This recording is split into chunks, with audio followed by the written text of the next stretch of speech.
an Unspoiled Network podcast.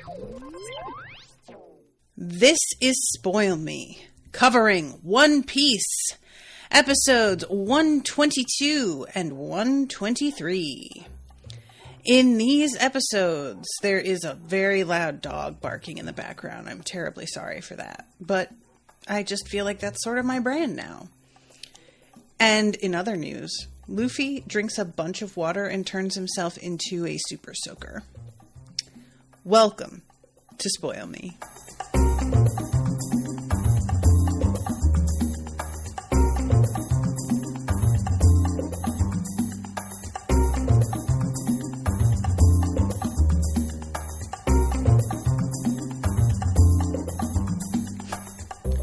Welcome to the show, everyone. I am Natasha. Thank you very much to Florian for commissioning this episode. What's up, Florian, if you're out there?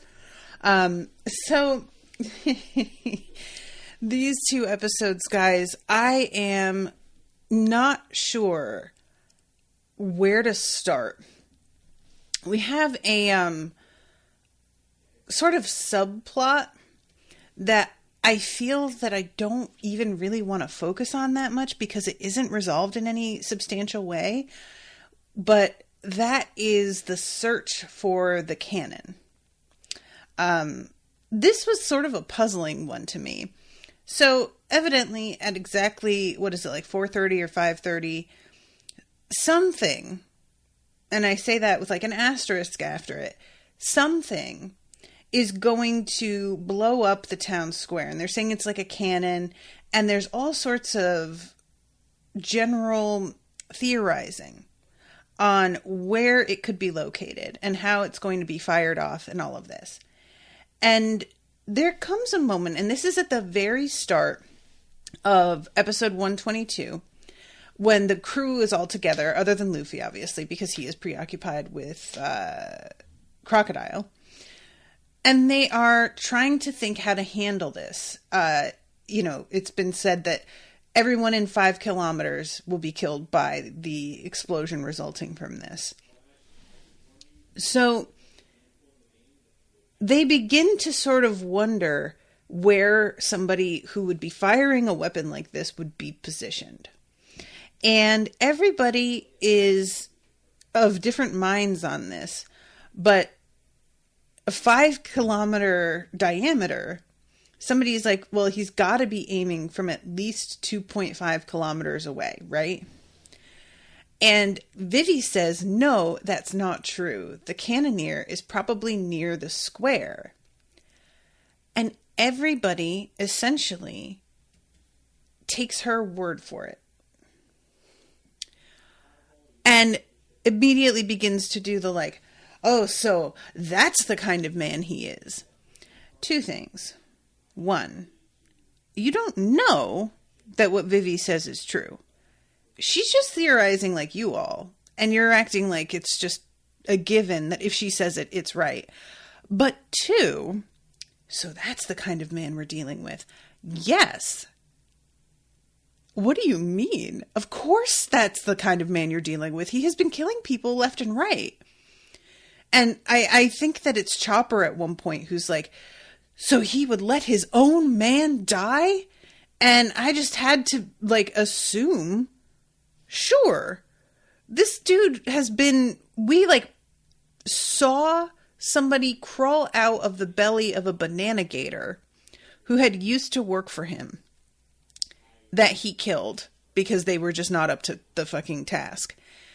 We know that he kills his own people. He is fine with that. So everybody is acting all shocked that he would stoop to this level. I thought we knew that.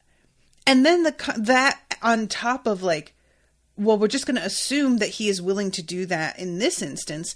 I'm not saying it's out of the question that he would do that in this instance. I'm sure he would. But I don't know why we're assuming that he would do that.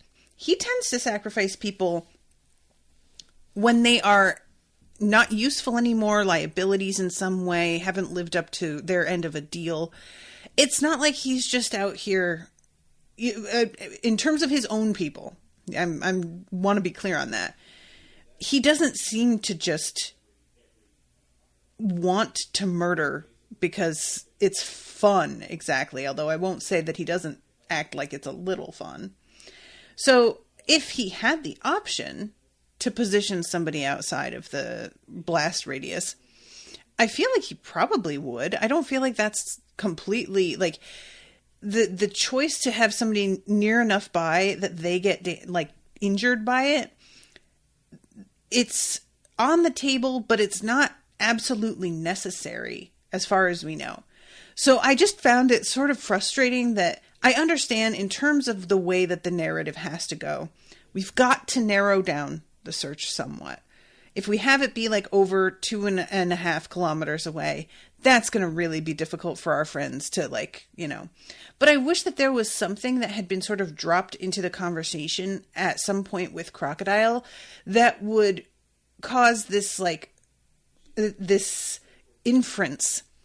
I'll use that word, which I feel like is kind of nicer than just wild guess.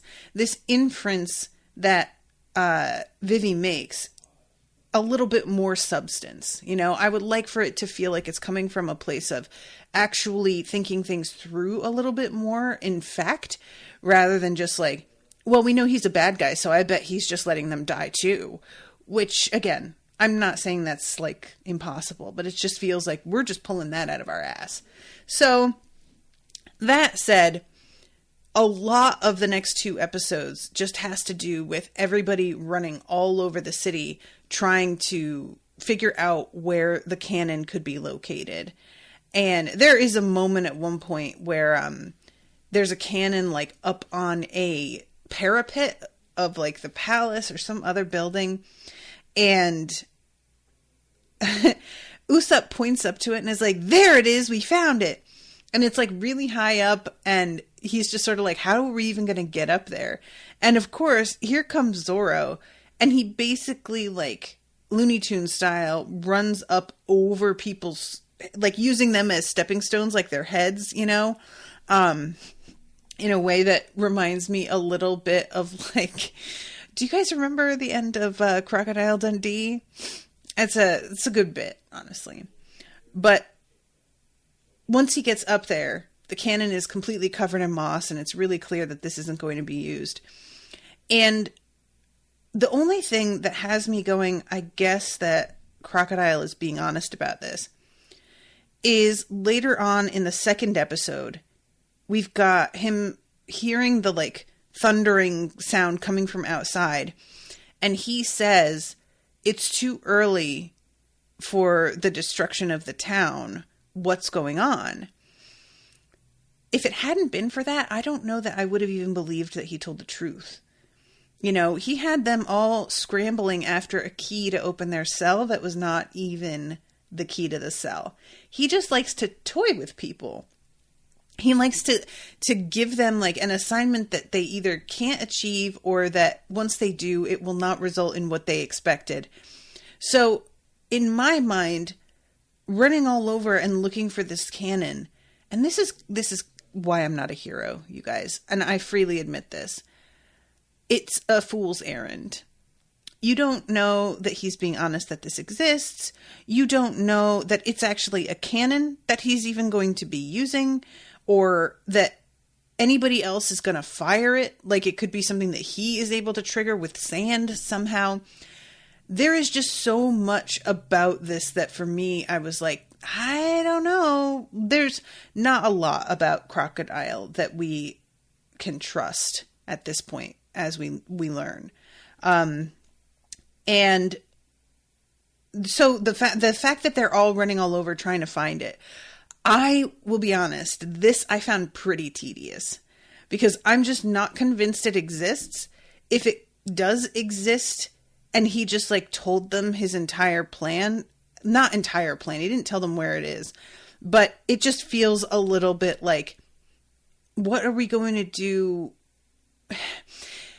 I just don't believe it. It's too simple. And he's not even far enough away himself. And the time is running out, and he does not seem to be in any real hurry to get out of the range that this is supposedly carrying with it as a weapon. So his lack of urgency to leave the town doesn't, that feels like it points to this isn't really what he is pretending it is. So I'm just going to put that out there. And if I am wrong and we get to see that there is a literal actual cannon with an actual blast radius of 5 kilometers, then, or diameter, I will eat my words. I will admit I was wrong. I won't even be mad. However, just based off of the information that I have about Crocodile and who he is so far, I just don't see it. That's all I'm saying. And this is like I have to come up with a word for it, you guys. Whenever this show is clearly doing that thing where they're trying to stretch out a particular plot point in order to make it last so that it can like drag the episode to a full running time, because the search for the canon is that for me. There's nothing to it except a series of moments of our people going, nope, not here. Nope, it's not here either. It's not really that interesting to watch. Everybody's, again, just sort of guessing out of thin air about like, is it in a building? Is it on top of a building? It just feels so, it feels like the sort of thing that in any other show, you would specifically be sure to cut out or montage in a way that's like a lot quicker and more interesting. And in this show, that's the opposite of what they have to do. They're not trying to save time and move more quickly. So it's just sort of boring. There's a couple of moments that like are sprinkled in there that are kind of fun. There's one where Usopp is like pretending to be Crocodile so that he can get in his head, which I really did think was fun. But otherwise, I think that we need also to give the side characters busy work so that they're occupied with something while Luffy is handling the main villain. That's also a thing that they're gonna, like, every time that you write a scene like this where Luffy's engaged with the big bad, everybody else has to be given something to do. So you're gonna like have to figure out new and creative ways for that to happen every time. And sometimes it's beautifully done. Like when he's going up against Arlong and then we get that whole thing with Usopp running away from the center of the conflict and drawing away one other dude. And we get to see this like weird fight between the two of them. Excellent. Beautifully done. But here it just feels completely chaotic and frenetic, and there's not really any sort of like, do you know what I mean? There's nothing like holding it together in a way that feels compelling for 2 episodes in a row.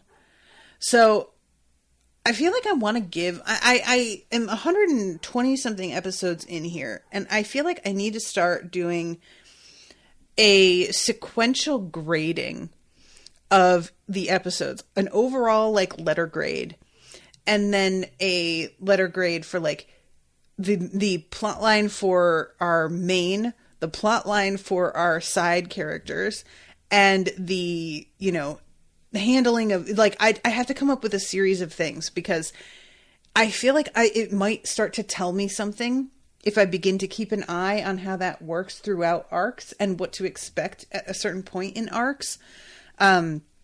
So yeah, if anybody has ideas on that, get at me and I'll try and like be prepared with something for that next week. Ryan is saying stalling as the name. Yeah, I guess stalling works. Stalling feels so, generic, and I would like something that sort of feels like it does just apply to One Piece. But again, we'll workshop it. We'll come up with something. So fruit stalling, maybe because of the way that works in action sequences. So, all right. I had to talk about that whole thing out of the gate because I really thought that by the end of this, we were going to have the resolution and we would find it. And that's not how it goes. And I was truly surprised that 2 whole episodes go by of searching for this thing. And it is not, we don't seem to be any closer. So let's go to Luffy and his confrontation with Crocodile. Luffy, having discovered that water is what keeps Crocodile from turning into sand, has equipped himself with a barrel and a sort of hose on it.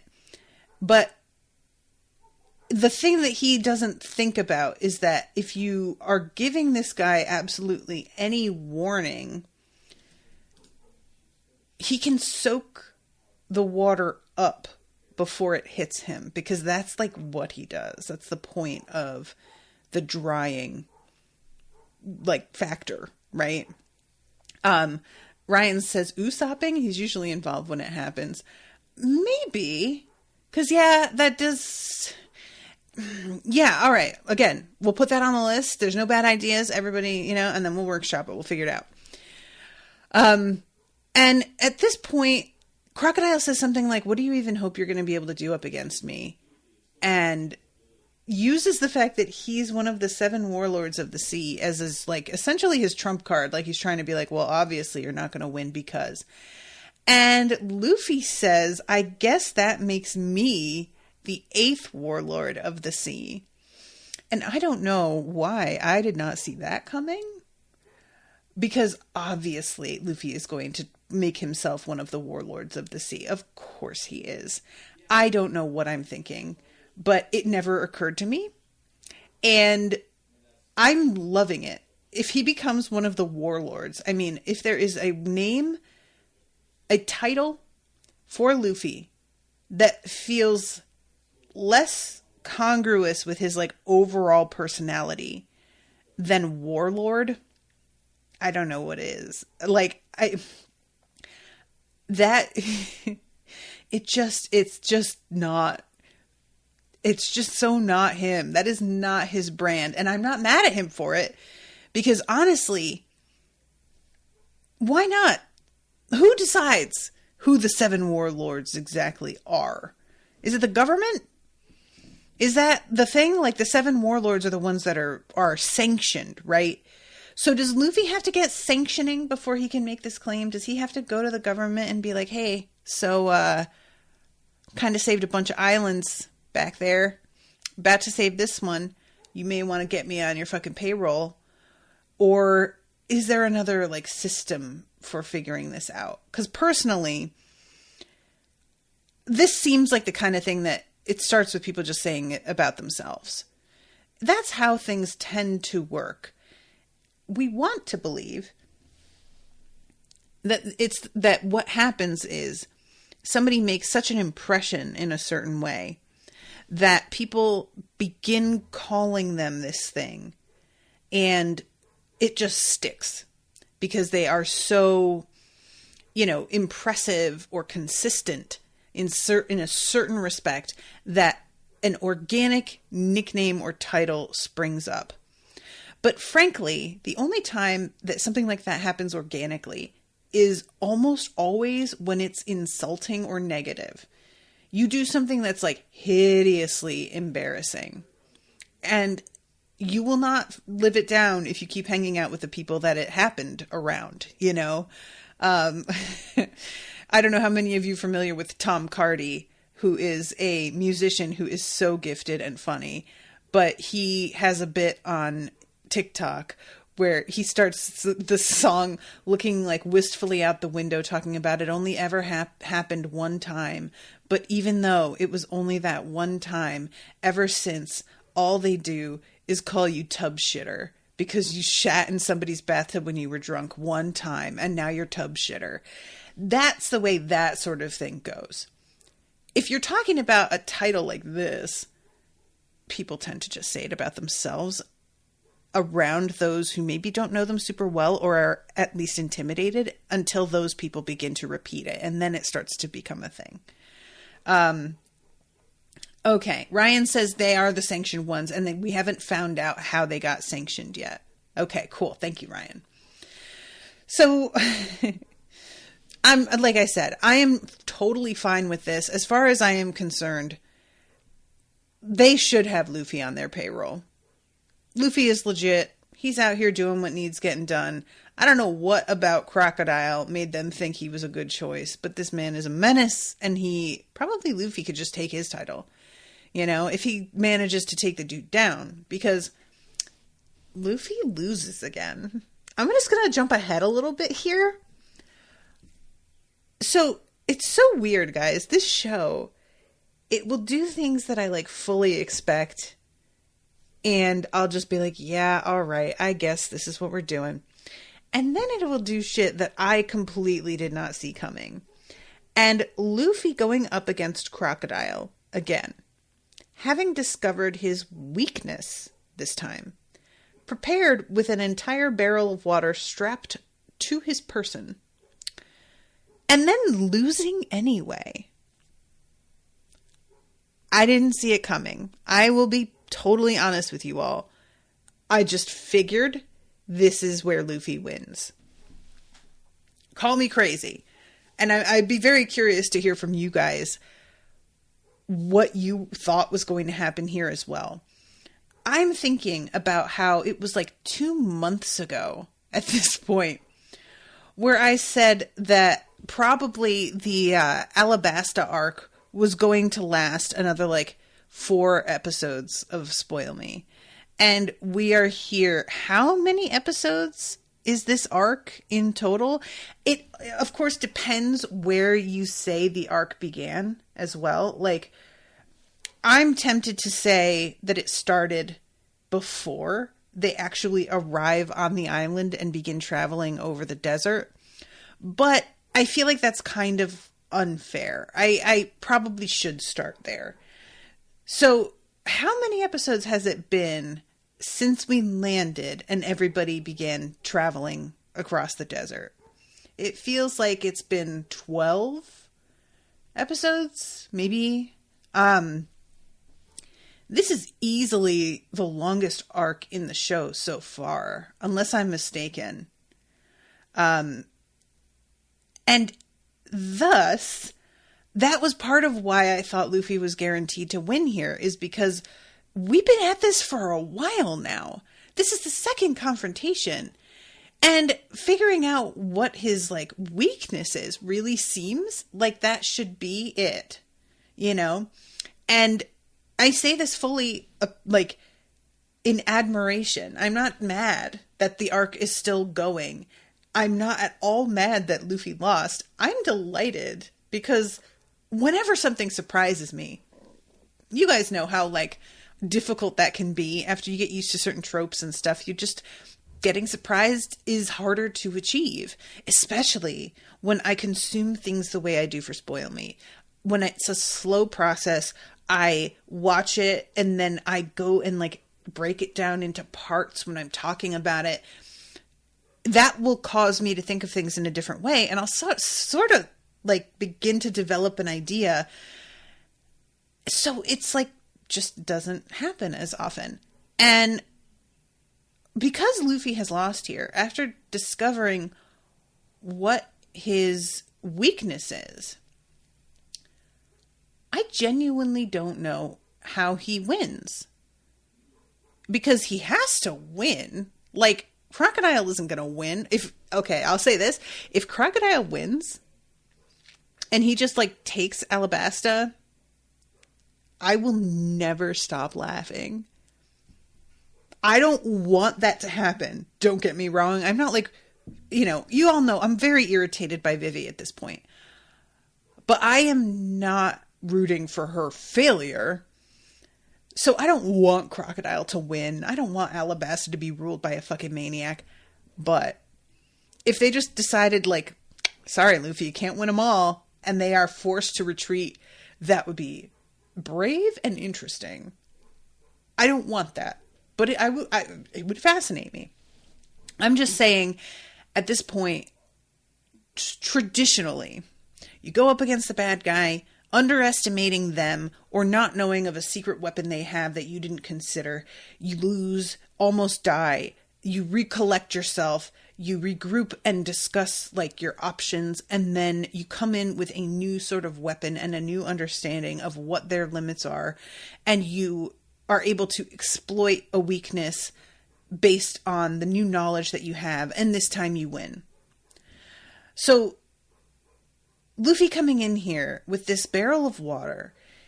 I mean, there are so many moments here where Luffy's reaction just mirrored mine.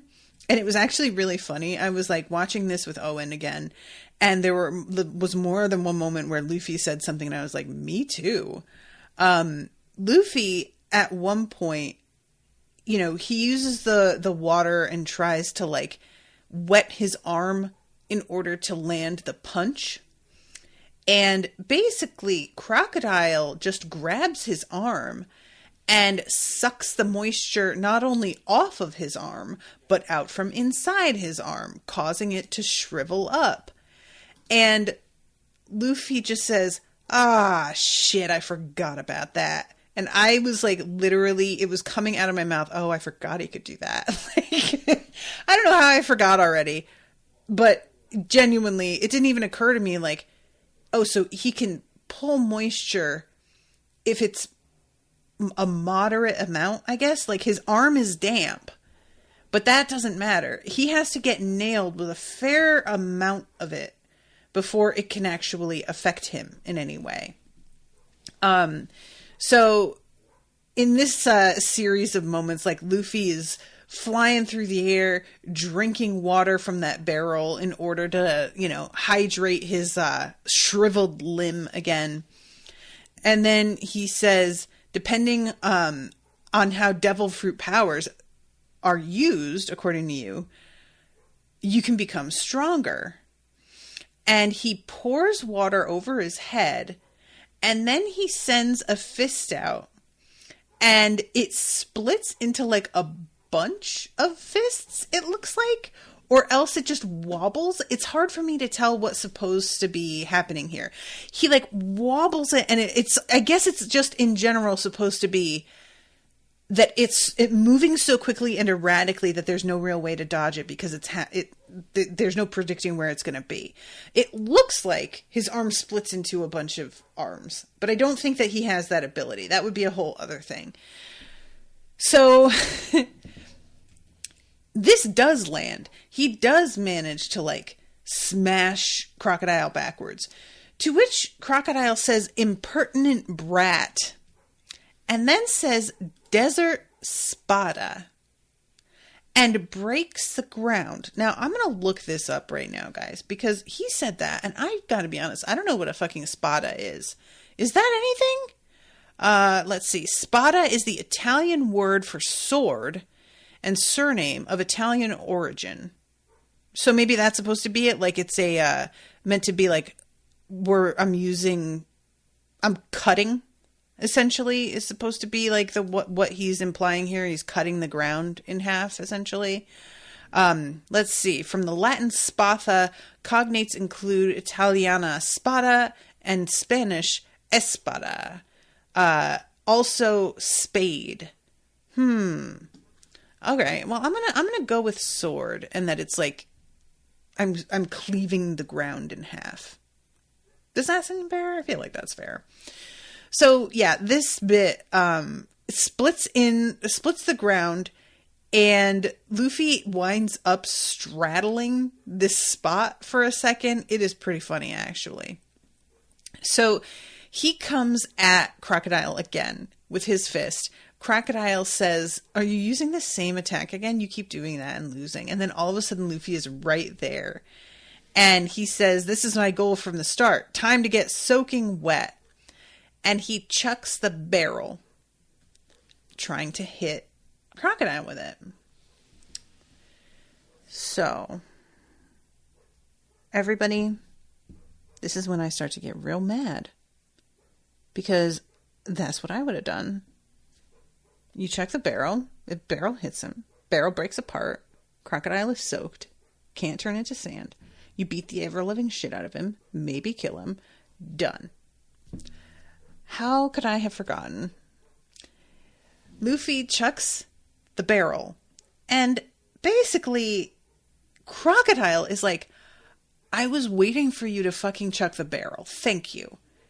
Like, I'm so stupid. Of course that's what he was waiting for. He knows what he's going to do with the barrel. What is the matter with me? So he chucks the barrel. Crocodile just reaches up and like catches it in a sandstorm, essentially, and he catches Luffy in it as well, and begins to completely spin them like away from one another. And I truly started yelling, "Catch the barrel!" And then this is another moment where Luffy looks over and says, "The barrel!" And like, you know, stretches his arms out and grabs it. Like I said, me and Luffy were too much on the same wavelength here. It's got me worried about myself. I'm not going to lie. And I just, like, he could really have smashed that fucking barrel. He is holding back, I think, a little bit here because he could have done it. And the fact that I just didn't think any further about how that would work, I'm just ashamed of myself. So Luffy lands with it. And at this point, I say to Owen sitting next to me, what he needs is a fucking super soaker. Truly. And Luffy hears me and says, "You know what? That's a great idea. But unfortunately, this world does not have developed plastics. So I'm going to have to figure this out and do it in a different way. So I'm going to turn myself into that super soaker." And he guzzles down all of that water until his tummy is like, it's like he swallowed the entire barrel itself. And then just yells, "Water, Luffy."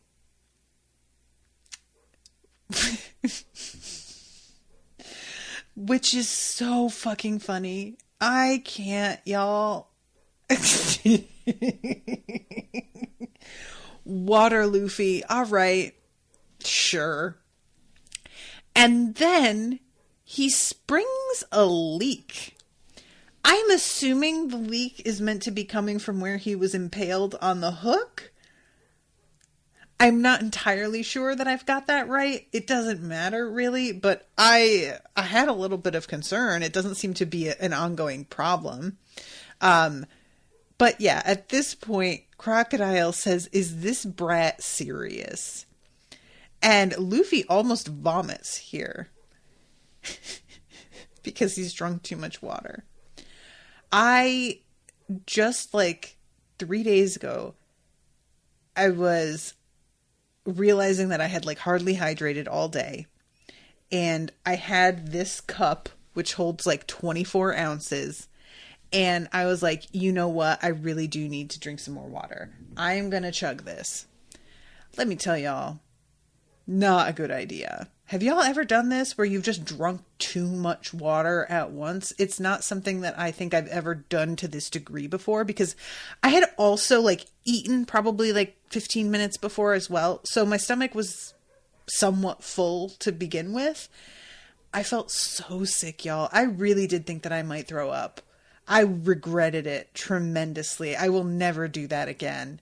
And watching this moment where he is drinking this and then he like kind of like almost vomits it up and then has to I felt it too much. I felt it too much in my soul.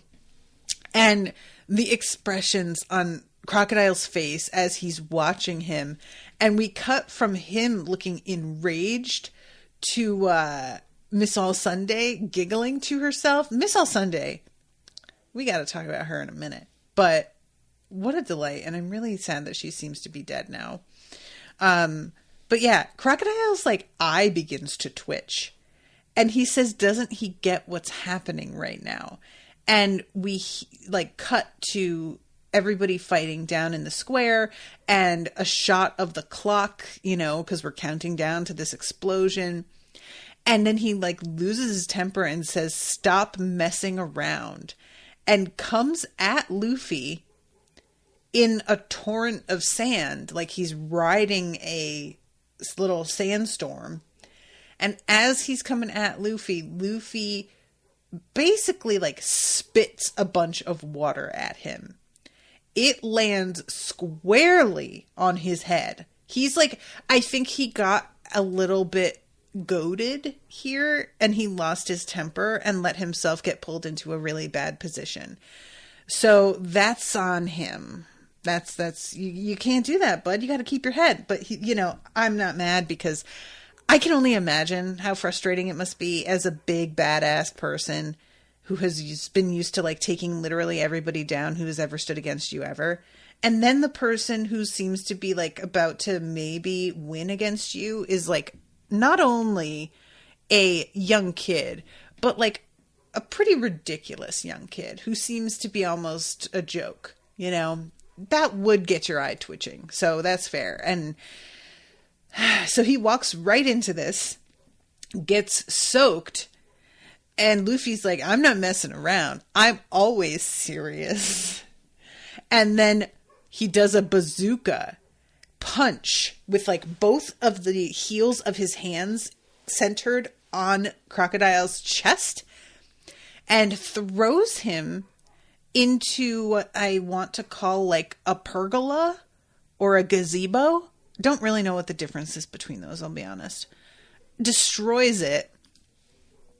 So disrespectful, Luffy. Please, this is a thousands-year-old palace, sir. I know that they were about to blow it up, but like, come on. But yeah, so Crocodile winds up going down here, and he like goes down pretty hard. And again, I'm just figuring this is how it's ending. This is how Luffy wins. He's still standing there, completely full of water.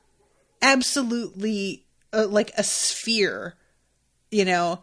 And there's smoke coming up from the spot that Crocodile landed. And over in the corner, the king is like, who is this kid? He's amazing. He's weird, but man, he really gets it done. And I'm thinking to myself, you're really counting your chickens, sir. Like, you know, he's not done yet. That said, I'm lecturing the king about having his chickens counted before they hatch, but I'm sitting here as a viewer, 100% convinced Luffy's winning here. So I really don't have a leg to stand on in that. And at this point, Miss All Sunday turns to him and is like, well, we have our own shit to do. So why don't you show me where the poneglyph is? Poneglyph. And hands come out of the wall, yank the fucking spikes out of his like joints, his shoulder, not his shoulders, his elbows. And we find out that she can read these ancient writings. And that's like why she got hired. She has been working with Crocodile for quite some time, and he has never been able to kill her because he needs her for this glyph reading eventually. And she's over here heading to the spot where the glyph is with the king's assistance without Crocodile, which I assumed for sure was her running away with whatever it was that Crocodile is here for before he can get to it because he's distracted by this fight with Luffy. I was so upset, y'all, when he winds up like catching up to her. We don't actually know. Correct me if I'm wrong, but I'm pretty sure we don't actually know what the poneglyph says.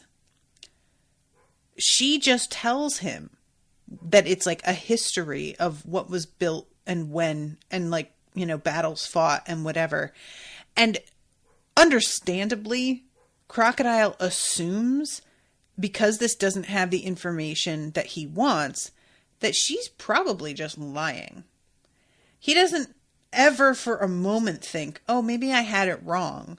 Maybe this isn't where that information is. It doesn't even seem to enter his mind that it's simply a dead end. He is certain that she is betraying him and lying.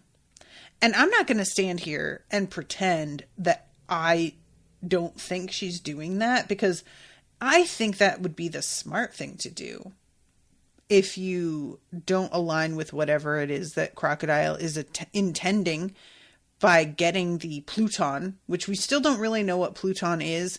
I'm still going to go with it being something akin to like plutonium because it sounds so similar. Just something that you can make a really deadly weapon with. So from the impressions that I have gotten from Miss All Sunday, she is not Team Crocodile. She does not actually want him to win. She's just been recruited And she has her own agenda here in some way. So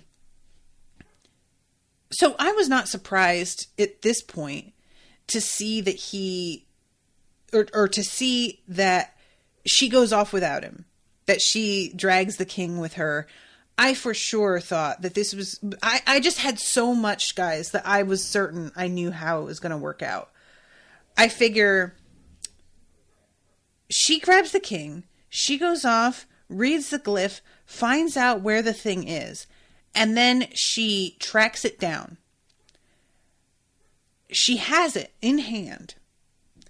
And at that point, Crocodile shows up and is like, oh, great, you've got it. Hand it over. And then we have the moment of hesitation. And then Luffy shows up. And then he fights Crocodile. And they wind up, he winds up beating Crocodile. And Miss All Sunday sails off into the sunset with the Pluton or whatever the fuck it is that she actually wants out of this.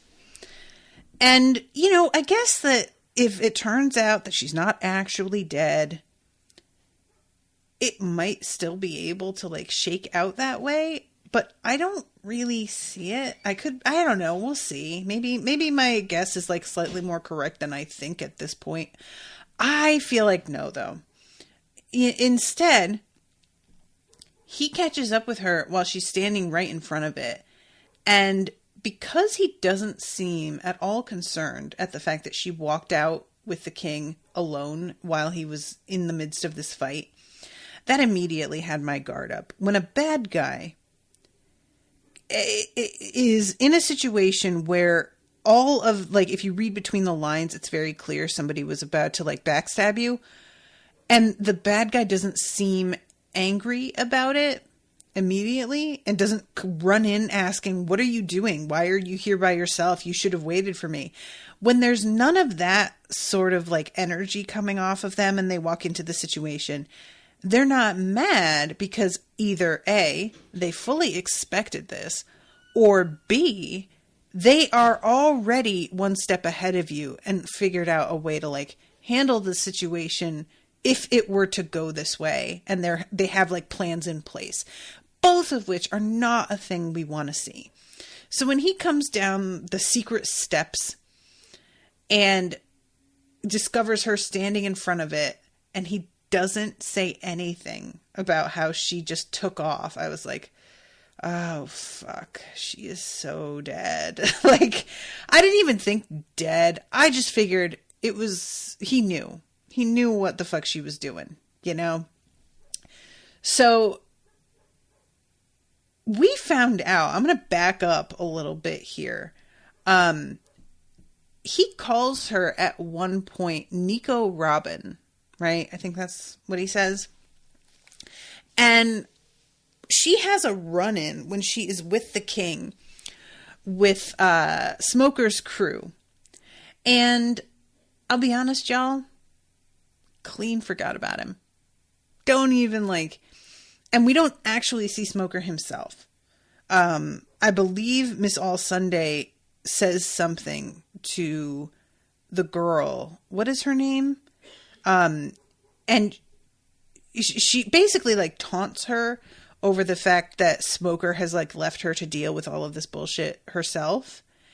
And the girl seems to be really kind of gutted by the jibe in a way that makes me think that she really believes that's what's happened. So she doesn't know, I guess, where Smoker is herself.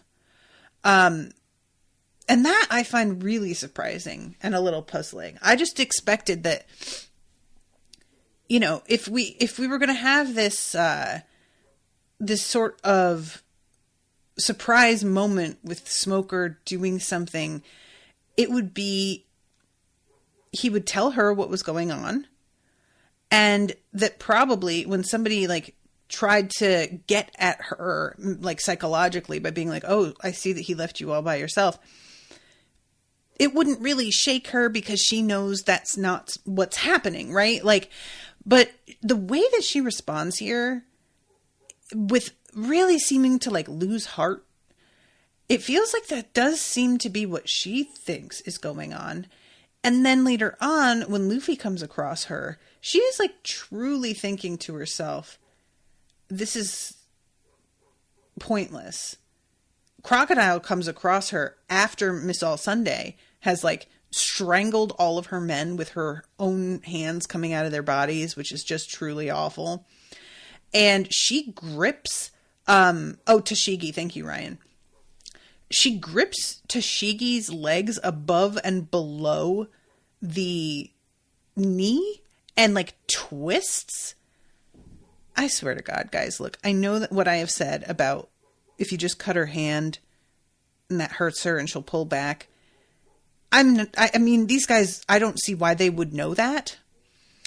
So I don't think that they should have fought by cutting the hands that are coming out of their own body. Because I think if I were in their position, I would assume if the hand's coming out of my body, then if I cut it, I will be cut too. Do you know what I mean? And I'm not actually certain that's not how it would work. They cut her hands and we see her retract her hand when it's coming through a door, a solid object. But I don't actually know how it would work if you cut her when she's coming out of flesh. Like, my assumption is she pulls her hand away and their flesh is fine and she has an actual cut on her hand. But I might be wrong about that. I don't really know.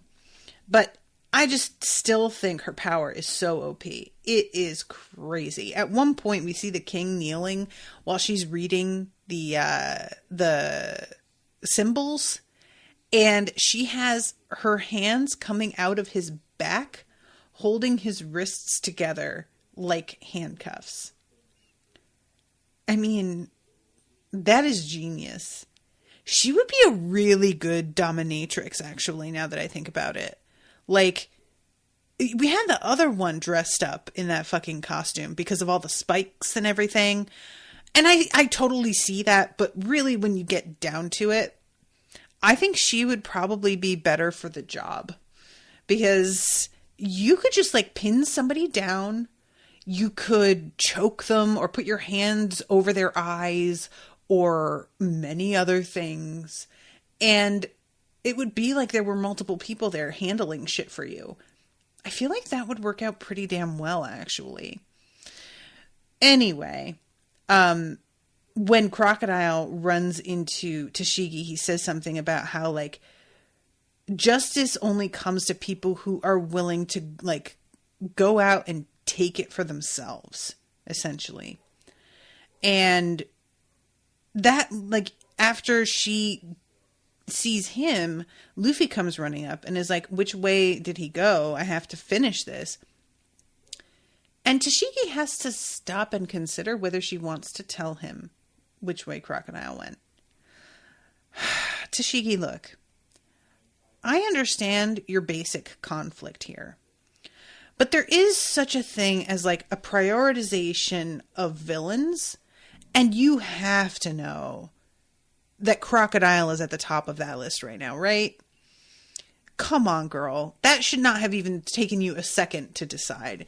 It is so drawn out, the moment where she has to, like, and of course I know in the end she's going to tell him, but it really takes her longer than I think it should have for somebody who seems basically logical, you know? I want to assume that she is pretty much a logical person. So for me, I just was really frustrated waiting. And after she tells him, she sort of collapses and cries and says, like, I think she says, there is no justice. And I just wanted to slap and shake her. Girl, look. You just had somebody come up running asking where the bad guy went because they are about to, like, go up against him. And you had to stop and ask yourself if you should help them. Maybe you need to reevaluate what your concept of justice is, like, in general. Because it doesn't seem like it's completely out of the question. It just seems like it's not aligning with what you think that is. And maybe that's your problem. I'm just saying. Everybody needs to stop and reevaluate and take stock sometimes. And you're pretty young, it seems like. And Smoker, understandably, isn't like really a great mentor for you. So I can understand why you feel a little bit aimless at the moment. I don't know what he's out there doing. But Tashigi, you've given up hope in a way that I find like I can't sympathize with, because the bad guy said the thing to you. You know? And I am all about a bad guy who really actually makes some good valid points. But it's so clear to me that all Crocodile was doing was trying to discourage her and get her to give up. That her giving in and giving up the way he was clearly aiming for, I just found it so frustrating. I was just like, oh, wow, way to fold in the exact way he wanted you to. So anyway, Tashigi, I keep wanting to like Tashigi. I keep enjoying her in general, in concept, because of the way that she was introduced and her being a badass and throwing Zoro completely off guard and whatnot. But every time that we have been having an actual interaction with her in the past, like, several episodes, I just get so annoyed. She's just aggravating me. So that may change. I don't know. But, you know, and there's also the possibility that him saying you just have to go, like, get your own justice might motivate her to joining up with Luffy's crew, or actually deciding that there is a like, Luffy's crew does have a place in all of this, you know? Maybe that's how it's going to go. I don't know. But at the moment, I was just like, ugh. Just wanted to slap a hand in my face. So anyway, oh, I'm sorry. I missed these other things here. Ryan says, I still remember reading One Piece weekly, and how badly the chapter that ended with Luffy getting beat by Crocodile and impaled on his hook shocked me. So Ryan, what about this where he gets dried up and almost killed? Like, did you think that was that also shocking? Because this was, like, for some reason more shocking to me even, you know? I assume that the first time we go up against a baddie that people are going to lose, like the good guys are going to lose. That's always what I just figure is going to happen. And granted, he loses in a much more big dramatic way than I expected, but still I figured he would not win. It's just the second one that went in a way I wasn't ready for. So let's see. Jessica says Alabasta started at episode 92, but there was a lot of filler too. You covered that at December 28th, 2021, so 12 podcast episodes ago. The whole sequence was amazing. The anime really nailed it. I laughed so much. Oh, about the fight. Yeah, that was really good. And we don't know what's written on the poneglyph. Thank you, Jessica. So 12 podcast episodes ago. God damn. I didn't realize it was that long. Okay. Wow. Florian's here. Hi, Florian. And then Ryan says, yeah, the hero never loses the rematch. Exactly. So let's jump back to the fight for a second, because Crocodile finally gets Luffy.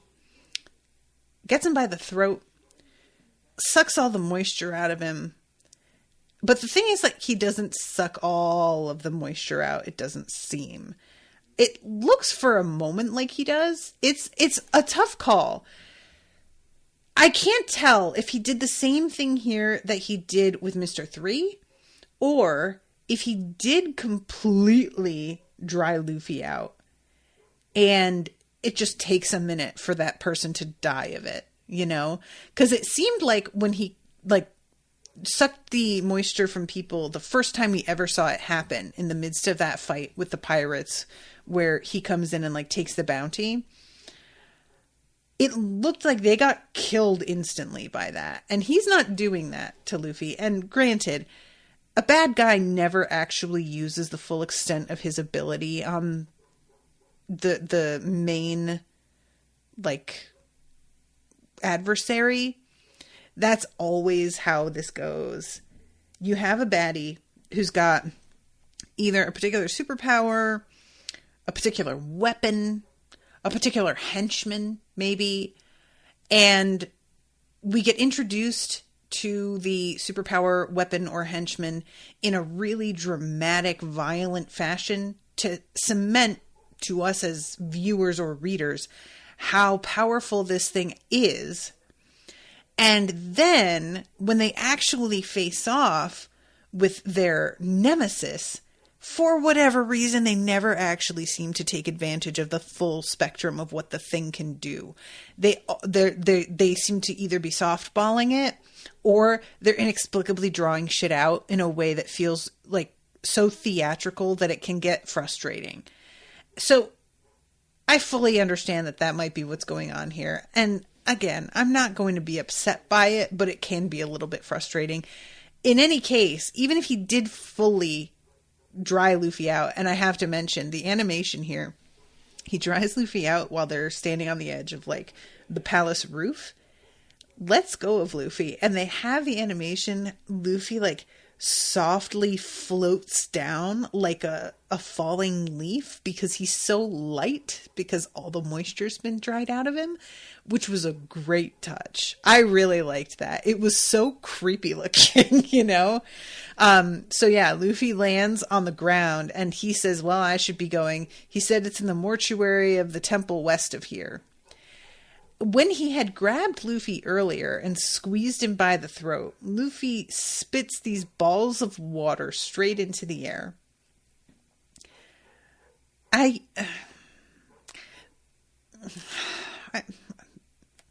So the balls of water are flying in the air. He manages to dry Luffy out and let go of him and say this whole thing and then slowly disperse into a cloud of sand, all before the water returns. Again, I guess we have to have it work this way, I suppose. Guys, this dog. I genuinely, like, this is so distracting to me. I don't... All day. I swear to God. Ugh. But anyway, he takes off and the balls of water return. And Luffy's eyes look like he is almost dead. It's close, whatever it is. They land on Luffy and completely revive him. Like he's a sponge that just sucked it up.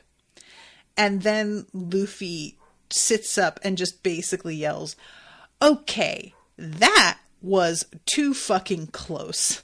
I really did almost die. What the fuck? And I really did appreciate Luffy's like genuine, wow, I really did like very nearly die right there. Shit. Because I feel like there's been a few cases where it doesn't seem like Luffy really understands the gravity of what's going on.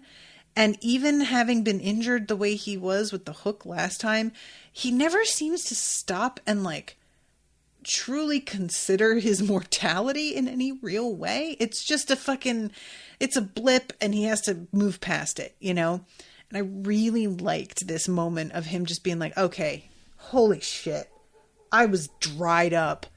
Wow. And later, when he's running to catch up, he literally like collapses and he says something to himself like, I don't understand why this is happening. These wounds are not that big. And I don't know what the explanation the show gives for this or if we ever really get one, but I have to, you know, if we're going by how things would really work, you've been through a lot of trauma, son. And I don't mean like physical or psychological trauma. I mean like actual physical trauma. You have been impaled on a hook. You were almost drowned in a sand pile and then rescued and flown somewhere and when you got there, immediately engaged in combat again, and then got completely dried out and then rehydrated. So if the only thing that we're meant to take away from this is that Luffy got fucked up a lot and his body is finally beginning to be like, hey guy, maybe you should stop for a second. I'm willing to believe that. That's fine. There may be another explanation for this that we'll get later, but I'm just saying, if we don't get further explanation, I'm not going to be upset, because I think that this is completely fair. So yeah, there's this like thing with Nico Robin, and we wind up finding out that Nico Robin was a little kid who I'm assuming already had eaten the devil fruit at this point when she was a kid. And she is like notorious, and there's a huge bounty on her head because she burned up a bunch of ships, and there was like I think like a 79 million berry bounty or something like that. Essentially, I think it's supposed to be that she was like, I don't know if it's that she was recruited and then fed the devil fruit, or if she ate the devil fruit and then she got recruited because of what the devil fruit allowed her to do. We don't really have a whole lot of information about what was going on with her, but she is notorious, is the thing. And when Crocodile comes down and meets her, and she tells him that the info that he wants about where the Pluton is isn't actually on this piece of writing, and he assumes that she's double-crossing him, he's like, all right, well, I guess it's time to kill you. And her response is, I knew that eventually you would try to kill me, so I'm ready. And she pulls out a vial of water, and she does the same thing that Luffy did, which is she tosses the vial itself, and he just dodges out of the way, and it cracks on the floor. And as she's looking around wondering where he went, he stabs her in the back. Look, Luffy making this mistake, that's fair, because Luffy doesn't understand this guy's powers that well, but she's supposedly been like by his side for a decade, right? I really expected more from you, Nico Robin. I really thought that you would have had this like figured out a bit better. And I'm just hoping that you're not actually dead, but it does look like she's pretty dead. I don't know. So the episode pretty much ends with the king and Crocodile talking, and this shaking happening. And Crocodile asks the king what, like, he doesn't even ask him. He just sort of says out loud, it's too early for the explosion to happen that I was planning. So what is going on? And the king says something about how there's like one pillar in this ruin that if it's like destabilized, the whole thing will come crashing down, if I'm not mistaken. And basically he's prepared to commit suicide in order to take Crocodile with him and make sure that this guy doesn't take over. But Crocodile is like, look, as admirable as that is, you are clearly a dedicated king, and I will give you that. I can turn all of these rocks into sand and then just get out of here. It's not going to work. I don't know about this. When he says this, he holds his fist out, and there's a ring on every finger but one. Guys, is this a Thanos situation? Is he trying to get, like, is the Pluton a ring or a stone that he can put in a ring so that he can have, like, tons of power? Is that what's, or is that just decoration? It just felt very significant to me that only one finger doesn't have a ring and that all the rings match. You know? I don't know. But it seems to me like that means something. But the fact that he could, like, turn all of the bedrock into sand, I don't, like, look, he turns statues and stuff into sand when he's fighting Luffy, which I didn't really mention him, like, putting his hand on the ground and sucking all of the moisture out of the actual earth, which was pretty dope. But it took a while for those statues to begin to turn to sand. It really, that was like a slow build. I am not convinced that he would be able to do that in time to get out of here. I don't know. So yeah, he says, you know, with the collapse of this temple and the town square, everybody that is in opposition to me will be dead, and this will definitely become my country. And we cut from his maniacal grin to the king grimacing because he thinks he just fucked up, to the body of Nico Robin on the ground with the stab wound in her back. And then Luffy absolutely pelting down the secret stairway saying, "Crocodile, where are you?" And that is the end of the episode. So, all right. I don't know. I can't make any predictions. Nothing is going how I thought. So, I'm going to wrap. But thank you guys again so much for hanging out with me. Thank you, Florian, for commissioning this. I hope that you guys are enjoying it. And until next time, toodaloo, motherfuckers.